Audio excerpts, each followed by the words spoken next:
Now, should we look? Right before we went to broadcast this, you know, you guys brought my attention to the article in the union, the student union newspaper, and I'm sitting over here trying to read it as I spoke, and so I did not have a chance to talk to the author, and that's really my bad. I've been working, and I totally missed it. But All maybe that we can. rocket science is keeping you too busy. Just a little bit, you know, we gotta, All the you know. rockets. Legit rocket scientist. Hey, trying to keep the nation safe. That's all I'm saying. But maybe somebody can talk about, you know, the article, and then just maybe the environment, because I don't know about you guys, but for me, it's been a little weird, right? And you know, I'm in a district with Maxine Waters, and you know, Maxine Waters and the Congresswoman's staff. We've been together for a long time, and I got their endorsement, which is great.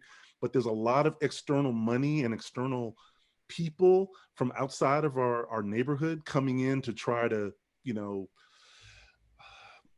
manipulate the election, frankly. And I'm seeing that in my race, right? And so, you know, I'll have an event, or I'll show up to an event, and there's a bunch of people who don't live in my district, who don't live in Inglewood or Ladera Heights, coming in and you know, just causing, you know, not trying to learn, but they're being disruptive in my race.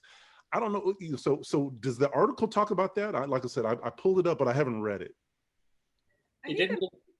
Go ahead. No, go ahead. I was just gonna say, it didn't get so much into the money or the special interest funding side of it.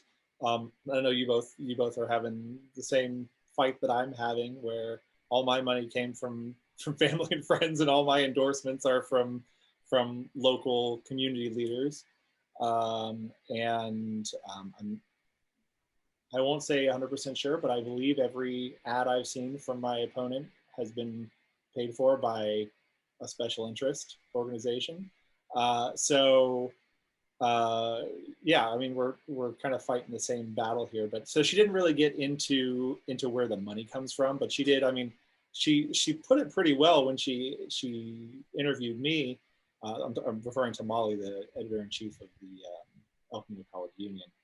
It feels like the elections has two factions, essentially, and yeah, I mean, I guess it kind of feels like it does. I mean, we kind of have the two different organizations. You have the special interest recruited and funded side, and then you have our side, the more community grassroots sort of campaigns. I mean, I don't want to posture it as a Axis versus Allies sort of thing, as much as I feel like maybe I am. So I apologize for that. But I mean, it is very fractured and factioned. Yeah, to piggyback on that, like, I think my conversation with Molly was mainly on the issue that, you know, oh, I wasn't recruited by the teachers union, or I wasn't endorsed by the teachers union. I'm like, well, I was never going to get an endorsement by them because they had recruited and vetted my opponent before I even interviewed with them.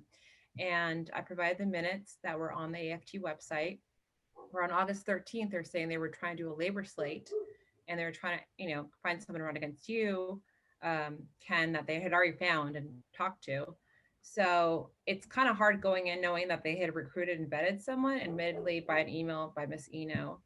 And I go there and present myself, you know, putting my best foot forward, knowing that they were already going to endorse her until later. So that's what I simply was saying, that it was like the transparency wasn't really there. Yeah, they might have not given her the questions, but they had already talked to her beforehand to run for the position. Right. So that's the part that I was like, you know, let's not be disingenuous here. Yeah, and I guess you know, as you're saying that was kind of my feeling as well. It's like when I found out that, you know, back in February and March they had, you know, started recruiting, you know, and then I'm reaching out, you know, to try to go through the process, you know, what I thought was a process. a fair process, you know, that's disheartening, right? Because, you know, at the end of the day, I know I've seen your work, Siannah, I've seen your work, David, and it's about the students and it's about the community. And if you're not on that same page, if you're about something else, I have a hard time getting with you.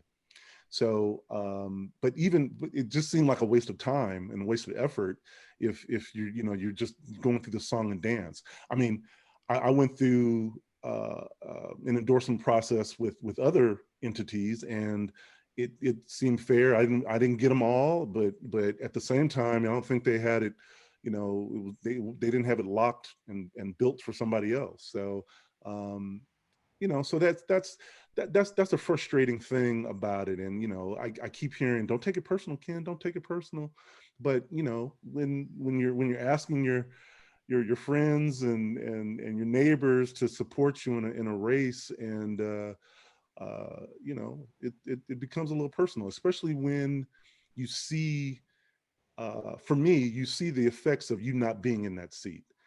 If I'm not in that seat, I don't know if we have the graduation rates that we have. If I'm not in that seat, I don't know if the respect from the other institutions, as we're looking at workforce development, as we're looking at partnerships with other institutions and business leaders, I don't know if that's going to happen. So it's more than just about one thing. So anyway, that's my soapbox moment.